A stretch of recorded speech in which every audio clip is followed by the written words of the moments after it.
ओम शांताकारं भुजगशयनं पद्मनाभं सुरेशं विश्वाधारं गगनसदृशं मेघवर्णं शुभांगं लक्ष्मीकान्तं कमलनयनं योगिभिर्ध्यानगम्यं वन्दे विष्णुं भवभयहरणं सर्वलोकनाथम्।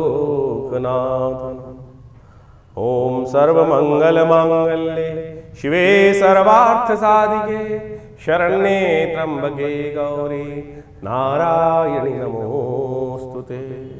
तो वृश्चिक राशि वालों, 27 तारीख का दिन आपके लिए कैसा रहेगा जान लीजिए। शनिवार का अवसर है, सप्तमी तिथि विद्यमान है। ग्रह नक्षत्रों के दृष्टिकोण से इस दिन ग्रहों का जो परिवर्तन का योग है, चंद्रमा के साथ शनि की युति है, यह आपको साफ साफ कहती है कि सीधे रास्ते पे चलोगे तो लाभ होना है। जबरदस्ती कई बार होता है कि हमने सीधे रास्ते के बजाय टेढ़े रास्ते पे चलने का प्रयास करते हैं।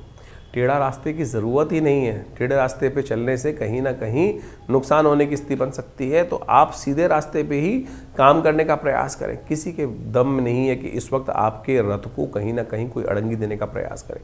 तो आपकी राशि में इतना सुंदर योग बना हुआ है, तो इसको समझते हुए कार्य कर लेना चाहिए आपके लिए। हो सके तो कन्या पूजन करके कार्य का आरंभ करें तो चीज़ें आपके लिए पॉजिटिव रहेंगी। देखिए, शनिवार का अवसर है और आपकी राशि के दृष्टिकोण से शनि महाराज इस वक्त बुद्धि भाव में चल रहे हैं। और शनि कई बार जब बुद्धि भाव में चलते हैं तो बुद्धि को धीरे धीरे धीरे धीरे शनि स्थिति उत्पन्न करने की योग बनाते हैं। हर चीज़ को बुद्धि जो होती है ना, थोड़ी देर में जागती है, ऐसी स्थिति बना रहे हैं। तो हो सक रहा है जाते हुए शनि है महाराज, तो एक काम करें, आपके लिए जाते हुए वर्ष में अंतिम शनिवार पड़ रहा है। हनुमान जी के मंदिर में जाकर आपकी राशि के दृष्टिकोण से अच्छा रहेगा कि हनुमान जी को एक मीठा पान अर्पित करने का प्रयास करें। हनुमान जी के मंदिर में जाकर लाल बत्ती का दिया लेकर उनकी आरती उतारने का प्रयास करें। तो ये सब चीज़ें आपके लिए बड़ी कल्याणकारी हैं। इसका समय का उपयोग आपको अवश्य करने का प्रयास करना चाहिए। 28 तारीख रविवार का अवसर है, अष्टमी तिथि है। इस दिन सूर्य का एक बड़ा परिवर्तन होने का योग बन रहा है। सूर्य इन दिनों आपकी राशि में किस्मत चमकाने के लिए बैठे हुए हैं और सूर्य शुक्र की राशि नक्षत्र में प्रवेश कर रहे हैं, शुक्र के साथ ही हैं। और ये आपकी राशि के दृष्टिकोण से कहीं ना कहीं आपकी राशि में एक नया प्रभाव उत्पन्न करते दिखाई दे रहे हैं। आपको खास तौर पे क्या होता है, कई बार हमारे राशि के दृष्टिकोण से हमें चल रहा होता है कि स्थिति कैसी चल रही है हमें, और कई बार हम सीधे रास्ते पे चलते चलते रास्ते को बदलने का प्रयास करते हैं। ध्यान रखिएगा, इस वक्त शुक्र नीति की आवश्यकता ही नहीं है। इस बात को हमें ध्यान रखते हुए कार्य करने की ज़रूरत है। कई बार क्या होता है, हम घर के बाहर के लोगों के साथ जुड़ने का प्रयास कर लेते हैं और घर वाले उससे कई बार रुष्ट हो जाते हैं। ऐसे योग आपकी राशि में बने हुए हैं कि आपका जो मन है घर के बाहर के दोस्त जो है उनकी तरफ ज़्यादा, रुझान की तरफ ज़्यादा दिखाई दे रहा है।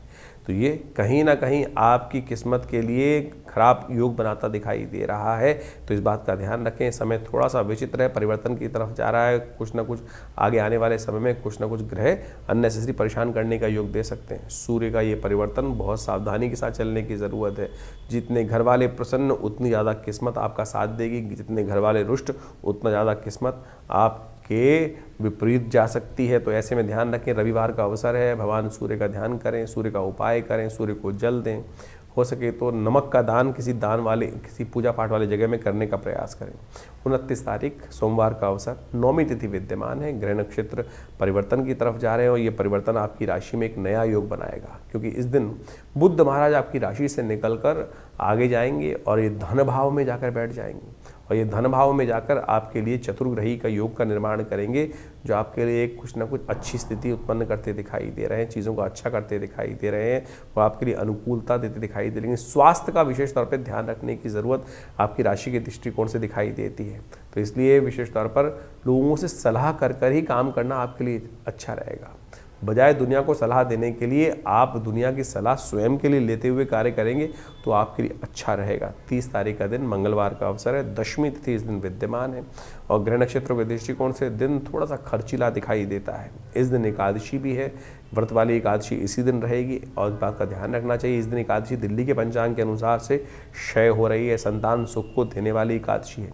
ग्रह नक्षत्रों के दृष्टिकोण से ग्रहों का योग जो है वो आपकी राशि के दृष्टिकोण से ऐसा योग बनता दिखाई दे रहा है कि अपने भेद को किसी को ना बताओ।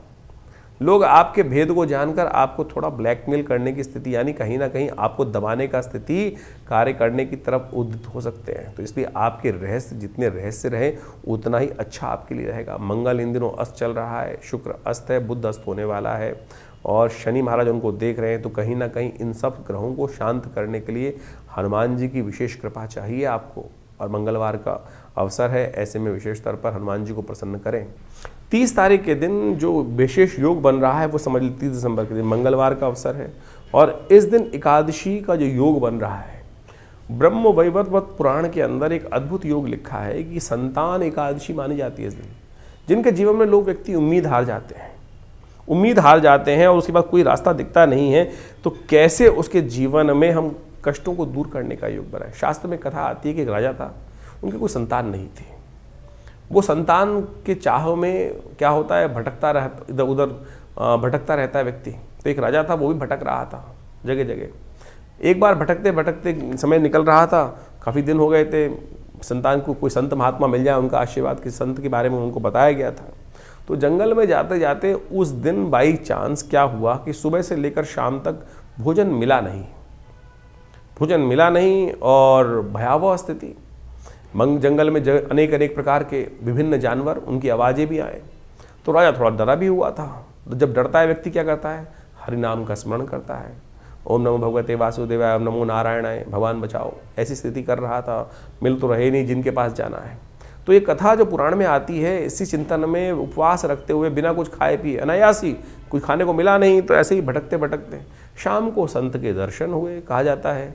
और उन संत ने सुंदर रूप से उस रहस्य को बताया कि भाई आज एकादशी है और एकादशी के दिन कहा जाता है जो व्रत रहता है, और इस एकादशी के दिन जो पौष मास के शुक्ल पक्ष की एकादशी होती है, तुमने अनायास ही भगवान का स्मरण, क्योंकि तुम जंगल में भटक रहे थे, भगवान का नाम का स्तवन भी चल रहा था साथ साथ, और उसके कारण से व्रत भी किया हुआ था।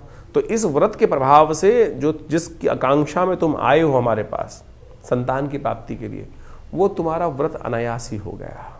तो आने वाले समय में इस व्रत के प्रभाव से, भगवान की कृपा से तुमको संतान का सुंदर सौभाग्य मिलेगा।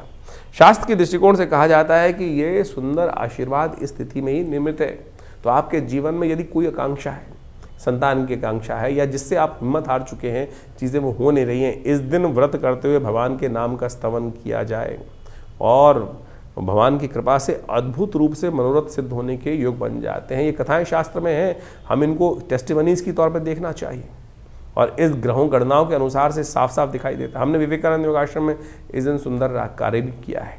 इस दिन विशेष तौर पे मंगलवार का अवसर पड़ रहा है, एकादशी तिथि का योग बन रहा है, तो हमने कहा क्यों ना वर्ष के अंतिम समय में सुंदर रूप से भगवान का सुंदर पाठ, सुंदरकांड का पाठ, हनुमान चालीसा का पाठ, भगवान का सुंदर यज्ञ अवश्य करने का प्रयास किया जाए। तो हमने विवेकानंद योगाश्रम में इस दिन सुंदर यज्ञ की व्यवस्था रखी है, जिसमें सुंदरकांड का पाठ भी रहेगा, भगवान का स्तवन भी रहेगा। आप सब लोग सादर आमंत्रित हैं उस समय में भाग लेकर स्वयं रूप से अपने नाम से आरक्षित करके भगवान की कृपा से सुंदर योग बना सकते हैं। तो आप सब सादर आमंत्रित हैं इस कार्यक्रम में भाग लेने के लिए। तो वृश्चिक राशि वालों, 31 दिसंबर के दिन ग्रहों की गणना क्या कह रही है आपके लिए जान लीजिए। वर्ष का अंतिम दिवस है और नया वर्ष, उसके बाद सूर्य का आरंभ होगा, और कहीं ना कहीं आपके लिए सम्मान और राजता देने के ये वर्ष में नए योग बनते दिखाई दे रहे हैं। लेकिन इस दिन ग्रहों की गणना समझ लीजिए, बुधवार है, द्वादशी तिथि विद्यमान है, लेकिन बुध अस्त हो रहे हैं, लेकिन चंद्रमा जो हैं वो उच्च के हो रहे हैं। दोनों ग्रह विशेष तौर पर आपके लिए जो परिवर्तन है, कुछ अच्छा कुछ खराब। मेन परिवर्तन यह है कि आपकी समझ में कुछ ना कुछ बहुत सारी चीज़ें आती दिखाई देंगी, यानी जो घटनाएं घट रही हैं वो आपको पहले से पूर्वाभास होने के योग साथ बनती दिखाई दे रही हैं। लेकिन बुध का अस्त, शुक्र का अस्त होना, कहीं ना कहीं साथ में मंगल का भी अस्त होना, ये कहीं ना कहीं चाहकर भी आप चीज़ों को पकड़ना चाहेंगे, वो पकड़ नहीं पाते हैं, ऐसी स्थिति भी दिखाई दे रही है।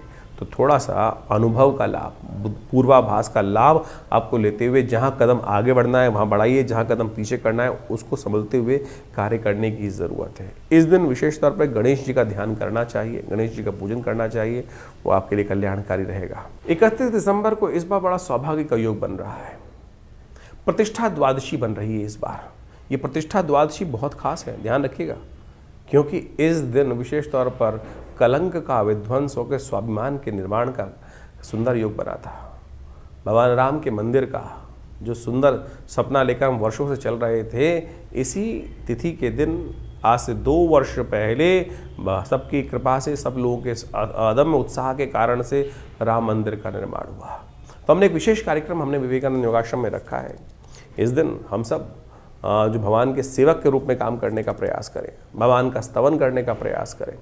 तो हमने विशेष एक कार्यक्रम रखा है, एक दिया जो राम मंदिर के नाम पर, एक श्रृंखला चलाई है और आप सब लोग उस कार्यक्रम में भाग लेने के लिए अवश्य हमारे आश्रम में भी आ सकते हैं। इस आश्रम पे बड़ा यज्ञ रखा जाएगा इस दिन शाम के समय। आमतौर पर 31 तारीख के दिन लोग पता नहीं कौन कौन से क्या क्या करते रहते हैं। इस बार 31, ये वर्षों बाद पड़ेगी कभी ऐसा योग कि 31 तारीख, यानी जिसको लोग विशेष तौर पर पता नहीं कौन कौन से दिवस के रूप में मनाते हैं, शराब के नशे में डूबे रहते हैं और नया वर्ष का आरंभ भी पता नहीं नशे में डूबे हुए लोग करते हैं। और इस बार प्रतिष्ठा द्वादशी का सुंदर योग पड़ रहा है 31 तारीख को। तो हमने भी इसने विशेष तौर पर एक दिया राम के नाम, राम मंदिर के नाम पर एक कार्यक्रम की श्रृंखला चलाई है। आप सब लोग उसमें जुड़ सकते हैं। विवेकानंद योगाश्रम एक बड़ा उत्सव करने जा रहा है इस तिथि के दिन, यानी 31 तारीख की शाम को, एक दिया राम मंदिर के नाम, और बड़ा उत्सव के साथ, आनंद के साथ। ये हमारे गौरव का विषय है, ये हमारे स्वाभिमान का विषय है कि हम सब ने अपने इन नेत्रों से जिस कलंक के साथ हमारे पूर्वज जिए 500 साल तक, आज उस सुंदर वेला पर, इस सुंदर निर्माण की, नव निर्माण की वेला पर, प्रतिष्ठा द्वादशी के दिन आश्रम पर बड़ा भंडारा रहेगा, यज्ञ रहेगा और भगवान का सुंदर स्तवन रहेगा। तो ये कार्यक्रम शाम को 6 बजे से आरंभ होकर रात्रि में चलेगा अच्छे लंबे समय तक। तो आप सब लोग सादर आमंत्रित हैं। विवेकानंद योगाश्रम दिल्ली में, खुरेजी में, जमुना पार में आप सब अपना स्थान को आरक्षित कर इस कार्यक्रम में भाग लेने के लिए आ सकते हैं। धन्यवाद, नमस्कार। 2025 का ये अंतिम काल चल रहा है और अभी आपने उस प्रभाव को भी समझा कि ज्योतिष के दृष्टिकोण से क्या कुछ ग्रहों का परिवर्तन का योग है। 2025 समाप्त होने के बाद 2026 का पदार्पण ज्योतिष के दृष्टिकोण से, यदि काल गणना के दृष्टिकोण से देखा जाए तो जो आरंभ होगा ये बहुत महत्वपूर्ण है।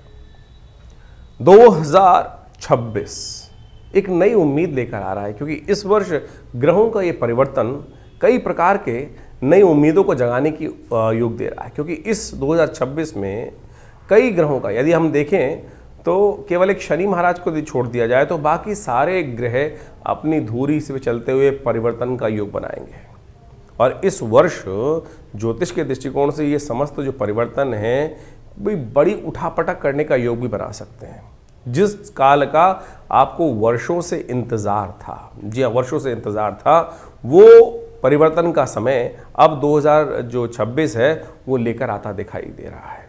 सूर्य का ये वर्ष माना जाएगा और सूर्य के वर्ष के अनुसार से जो ग्रह गणना विशेष तौर पर बना रही है वो नया एक उम्मीद का तारा उदय होता दिखाई दे रहा है।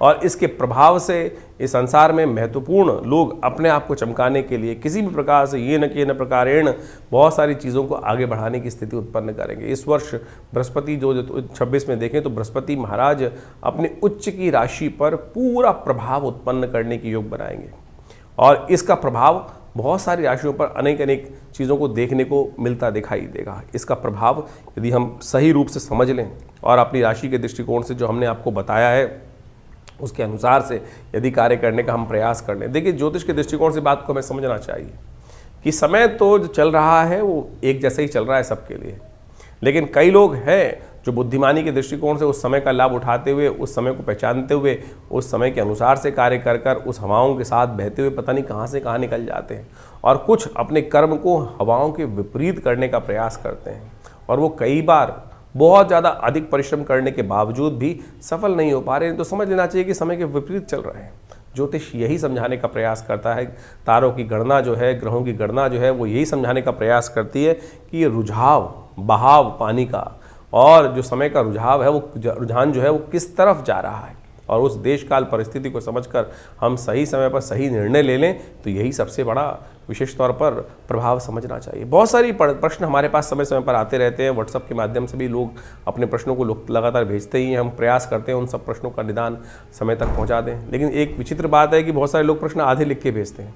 जब तक आप प्रश्न पूरा लिख के नहीं भेजेंगे तो जवाब कैसे दिया जाएगा। उसके साथ साथ भी बहुत सारी काल गणना ऐसी होती है कि जो राशि के दृष्टिकोण से, हम गोचर के दृष्टिकोण से ही हम यहाँ बता सकते हैं। लेकिन अगर गोचर के दृष्टिकोण से, जैसा हमने आपके समय बताया कि बिल्कुल अच्छा चल रहा है, लेकिन आपके साथ वो उसके उल्टा हो रहा है, तो समझ लीजिए कहीं ना कहीं ग्रह गोचर की गणना जो है वो आपकी दशा, महादशा या आपकी कुंडली में जो इंटरनल समस्याएं हैं वो आपके जीवन में कुछ भयावह स्थिति उत्पन्न करती दिखाई दे रही हैं। उनका हमको इलाज करना पड़ेगा। जब हम उनका इलाज कर लेते हैं तो चीज़ें परिवर्तन की तरफ बहुत तेज हो जाती हैं और समय का लाभ मिल जाता है। लेकिन हम उस गड्ढे से बाहर निकलने के लिए उसका इलाज सही समय पर नहीं कर पाते हैं। सकल पदार्थ है जगमाही, कर्महीन पुरुष पावत नाही। कर्महीन के साथ ये बात, कर्म का सिद्धांत समझ लीजिए, सही दिशा में सही समय पर किया गया कर्म, तो वो समझते हुए कार्य कर लें तो आपके लिए बिल्कुल सब चीज़ें ठीक हो सकती हैं। यही ज्योतिष का लाभ है। और कोशिश ये करें, हम इस कार्यक्रम के माध्यम से आपके प्रश्नों का निदान जिस प्रकार से दे रहे हैं, तो आप तुरंत इस 2025 तो जैसा निकला, आगे आने वाला जो समय है ना, उसको ठीक करने का हमको प्रयास करना चाहिए। 2026 बिल्कुल आरंभ काल में आ चुका है, शुरू हुआ चाहता है। हमने अपने इस चैनल के माध्यम से बहुत सारी गणनाओं को आपके समक्ष रख भी दिया है और उन सबको समय समय पर आपके इसलिए अवगत कराते भी रहते हैं। तो आप इन समस्त उपायों को कर कर अपने जीवन में अपने समय को और आनंद लेते हुए जीवन का, बड़े भाग्य मानुष तन पावा, शास्त्र में कहा गया तुलसी बाबा ने कि बड़े भाग्य से मानुष तन मिलता है, और उसमें ऐसे ही रोते बिलते थोड़ी निकालना है। उसको ठीक करने के लिए जो भी विज्ञान के तरीके हैं, बुद्धिमानी के तरीके हैं, जो अनुभव के तरीके हैं, उनको अपना कर हमको समय को ठीक करने का प्रयास करना चाहिए। और जो कर लेते हैं वो अपने को भी तार देते हैं और समय को भी ठीक कर लेते हैं और अपने परिवार को भी, समाज को भी कुछ ना कुछ लाभ देने का प्रयास कर लेते हैं। तो आइए जुड़िए हमारे इस चैनल के साथ, और हम बहुत सारे कार्यक्रम समय समय पर करते रहते हैं। अभी आपको बताया ही है कि इस समय में बहुत सारे कार्यक्रम आश्रम की तरफ से समय समय पर रहेंगे, तो उनमें जुड़िए, माँ भगवती का आशीर्वाद लीजिए। जो नया वर्ष आ रहा है उसकी उम्मीद दिखाई देती है कि ये सूर्य का कांति का वर्ष है और बहुत तेज वाला वर्ष है और बहुत अद्भुत प्रकार से जीवन में परिवर्तन के योग लेकर आता दिखाई दे रहा है। आशा करते हैं कि आपके लिए भी बहुत सुखद रहेगा।